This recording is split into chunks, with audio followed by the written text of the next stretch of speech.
My name is Nia Kamara, and before everything changed I thought I knew what home meant. After my mother passed away, my father Samuel became my only family. Losing her left a space in my heart that never fully healed. Our house in Freetown, Sierra Leone was not perfect, but I still felt safe there because I believed my father and I had each other. I used to think nothing could break our bond. Then Adissa came into our lives. At first, she was everything I wanted a stepmother to be. She smiled at me, asked about my day, cooked my favorite meals, and told me she wanted us to become a real family. After years of missing my mother, I was happy to believe that maybe life was finally giving me something good again. I didn't know that behind those sweet words was someone who slowly wanted to change everything. Little by little, things started feeling different. The way Adissa looked at me changed. Small mistakes became big problems. Her kindness started disappearing, and I began feeling like a stranger inside my own home. I didn't understand it then, but the place I called home was slowly becoming the place where my biggest heartbreak would begin.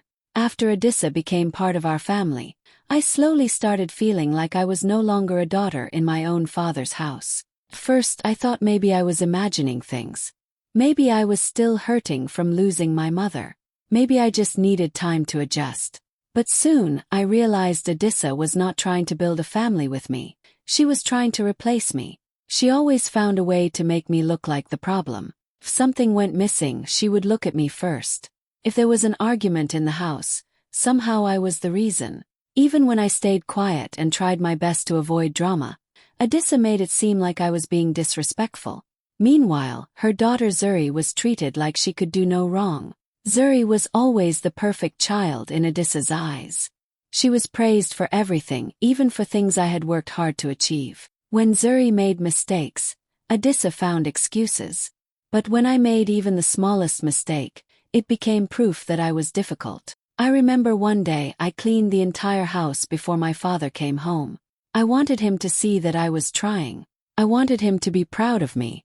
But when Adissa noticed one small thing I missed, she immediately said, "See Samuel. She doesn't care about this family." I stood there shocked because I knew how much effort I had put in. But before I could explain myself, my father looked disappointed. That was the moment I realized something painful. My father was starting to see me through Adissa's eyes.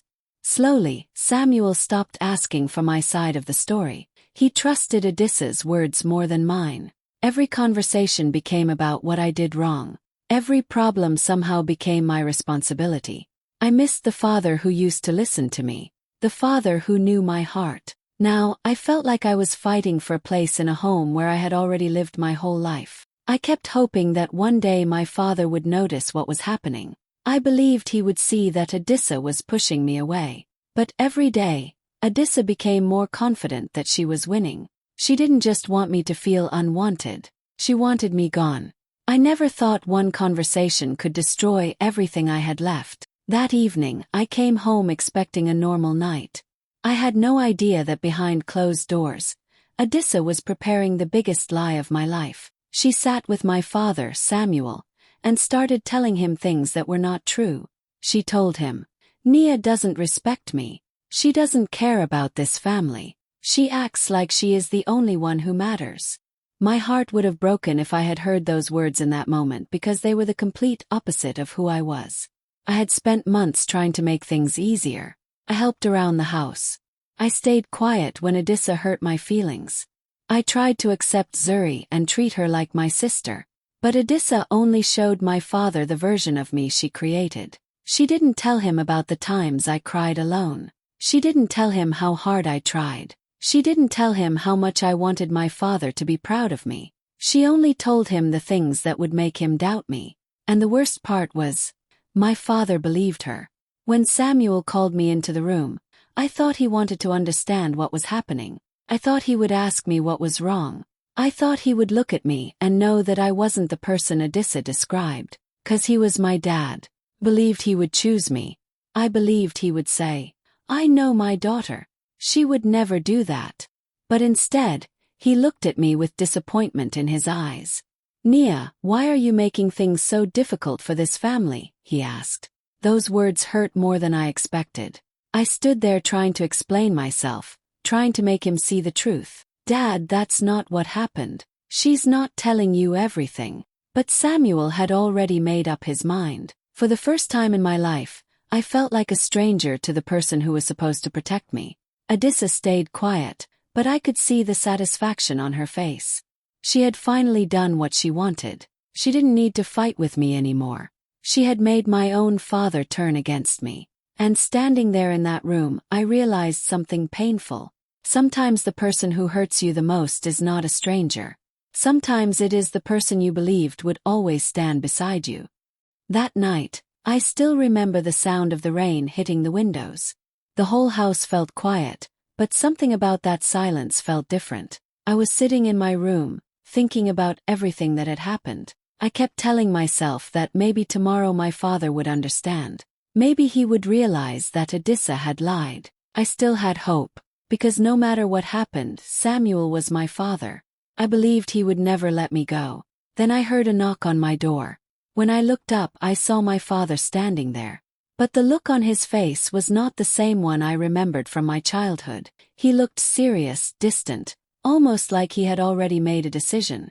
"Pack your things," he said quietly. For a moment I didn't understand. I smiled a little because I thought maybe I heard him wrong. "What?" He avoided looking directly at me. "You need to leave, Nia." My heart stopped. I stared at him, waiting for him to say he was joking. Waiting for him to tell me this was just a misunderstanding. But he didn't. I looked around my room. The same room where I had grown up. The same walls that held memories of my mother. The same place I thought I would always belong. And now my own father was asking me to walk away from it. "Dad, what are you saying?" I asked with tears in my eyes. "I think it's better for everyone if you go." Better for everyone.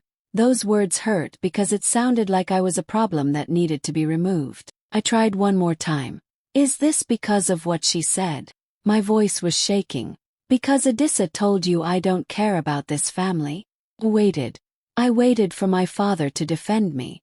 I waited for him to say, "No, I know my daughter." But he stayed silent, and that silence answered everything. In that moment, I realized Adissa didn't just want to hurt me. She wanted my father to choose her over me. And she succeeded. I packed my things with tears falling down my face. Every item I placed into my bag felt like I was leaving a piece of myself behind. I wasn't just leaving a house. I was leaving the last place where I thought I was loved. And as I walked out into the rain that night, I made a promise to myself. If my own family could turn their backs on me, then one day, I would build a life where nobody could ever make me feel unwanted again. I walked away from my home that night with only one small bag in my hand. That was it. Everything I had ever known was left behind in that house. My childhood memories, my mother's old pictures, the little things that reminded me of happier days. Everything stayed there. And I was outside, alone. The rain was still falling and my clothes were getting wet, but I barely felt it. My heart hurt more than anything else. I kept thinking about my father's face when he told me to leave. I kept hoping he would come running after me. I hoped he would open the door and say, "Nia, wait. I made a mistake." But the door never opened. Nobody called my name. Nobody came looking for me. For the first time in my life, I truly understood what it felt like to have no one. I had no money in my pocket. I had nowhere to sleep. I didn't have a plan.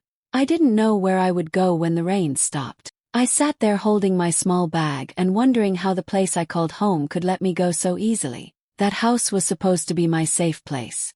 It was supposed to be where I was loved. But standing there on that lonely street, I realized something painful. Maybe I was holding on to a home that had stopped choosing me a long time ago.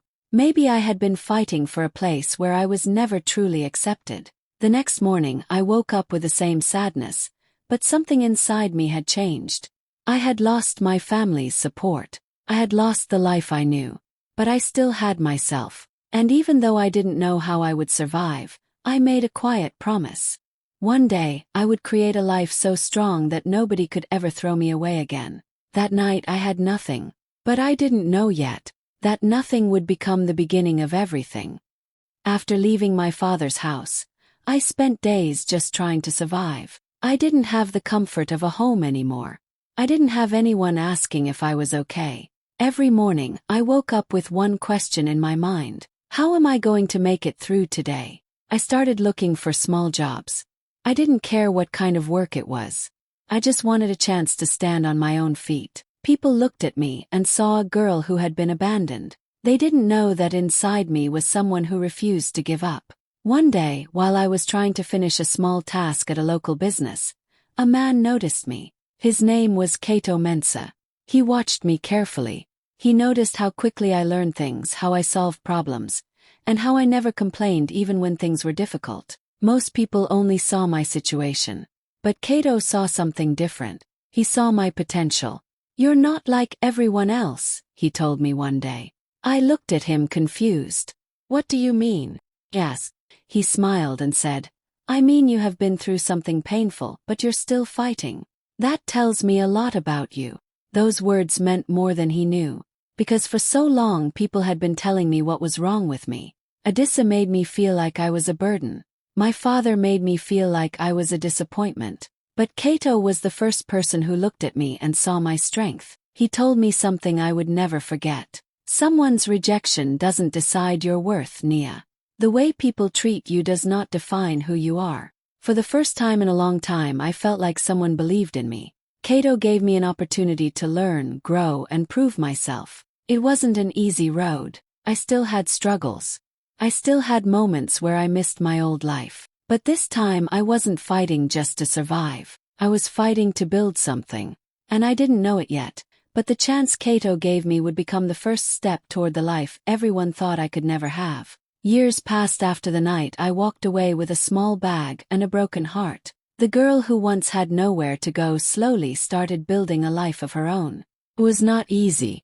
There were days when I wanted to give up. Days when I looked at my small room and remembered the big house I used to call home. Days when I wondered why the people I loved the most were the ones who hurt me the deepest. But every time I felt like quitting, I remembered something Kato told me. Your past can hurt you, but it does not have to control your future. So I kept going. I started with small opportunities. I worked harder than anyone around me.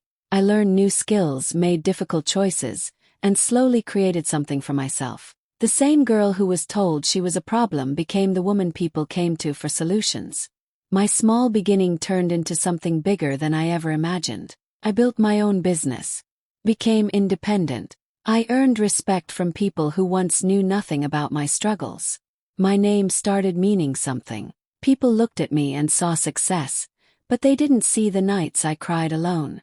They didn't see the fear I carried when I had nothing. They didn't see the pain of being rejected by my own family. I never forgot where I came from. I never forgot the girl standing in the rain with one bag, wondering if she would survive. That girl was still a part of me. Even after all the success, a small part of my heart still remembered my father's house. I still remembered the moment I hoped my dad would choose me, and he didn't. But instead of letting that pain destroy me, I used it as fuel. I didn't become successful to prove Adisa wrong. I didn't become successful just to make my father regret his decision. I became successful because I finally learned my own worth. The people who pushed me away thought they were ending my story. They had no idea. They were only sending me toward the life I was always meant to build. For years, Adisa and Samuel believed they had made the right decision. They thought removing me from their home was the end of my story. They thought I would struggle forever. They thought the girl they threw out into the rain would never become anything without them. But life had a different plan. One morning, my name appeared in a business article. My company was being recognized for its success, and people were talking about the journey of the young woman who built everything from nothing. That woman was me, Nia Kamara, the same girl who once had nowhere to sleep, the same girl who left her father's house carrying only one small bag. When Samuel saw my picture, he froze. For a moment, he couldn't believe what he was seeing. "That's Nia," he whispered. He looked at the successful woman on the screen, but in his mind, he was seeing the little girl who used to run to him for comfort. The daughter he thought would always need him, but she had grown into someone he never expected. Adisa was shocked too. She had always believed I was weak. She believed I would come back begging for forgiveness. She believed life without my father's support would break me. but instead, built a life, created my own success. I became someone people respected. The truth finally started becoming clear. The daughter they pushed away was never the problem.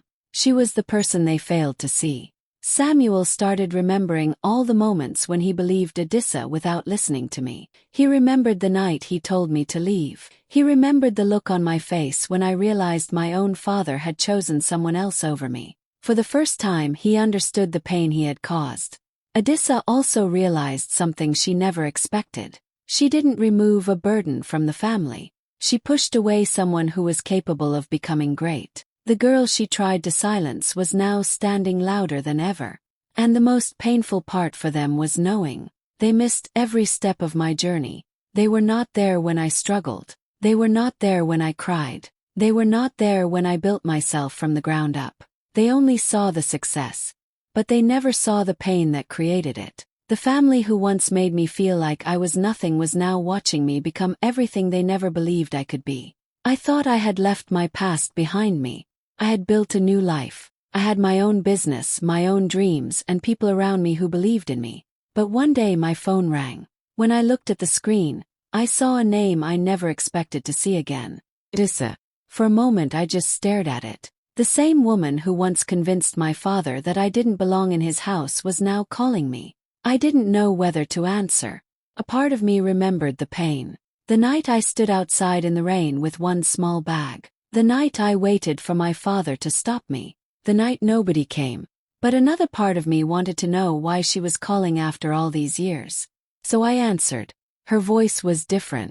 The confidence she always had was gone. Nia, she said quietly. I could feel the hesitation in her voice. I know I don't deserve to ask you for anything, but I need your help. Those words surprised me.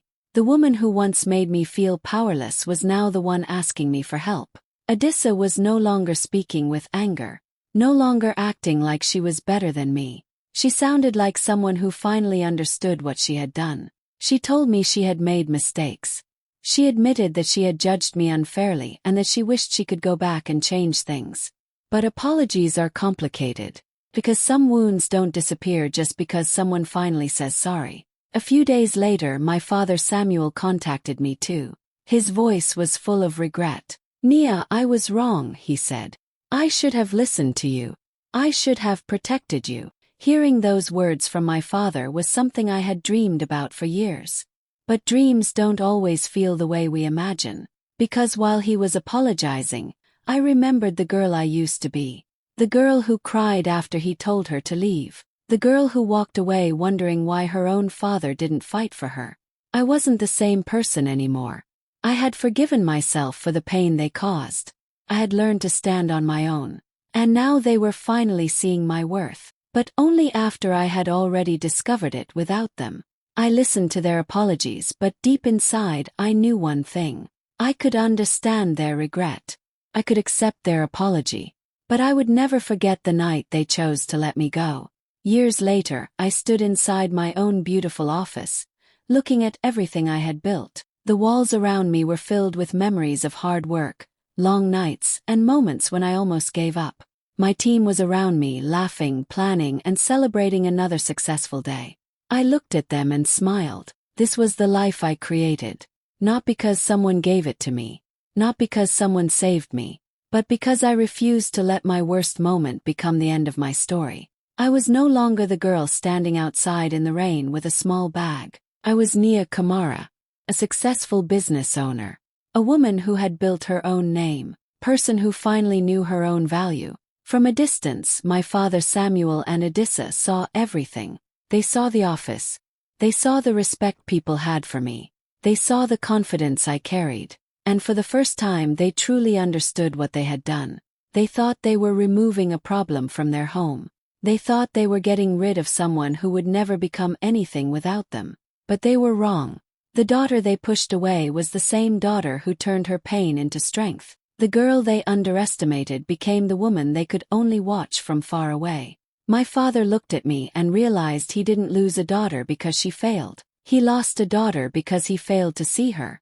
Adissa realized that the person she tried to remove was never weak. She was just waiting for the chance to show what she was capable of. I didn't need revenge.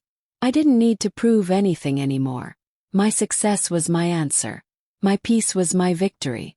And as I stood in my office, surrounded by people who believed in me, I finally understood something. Sometimes the people who try to break you accidentally push you toward the life you were meant to have. My stepmom made my dad throw me out thinking she was removing a problem, but she was actually pushing me toward the life I was always meant to build.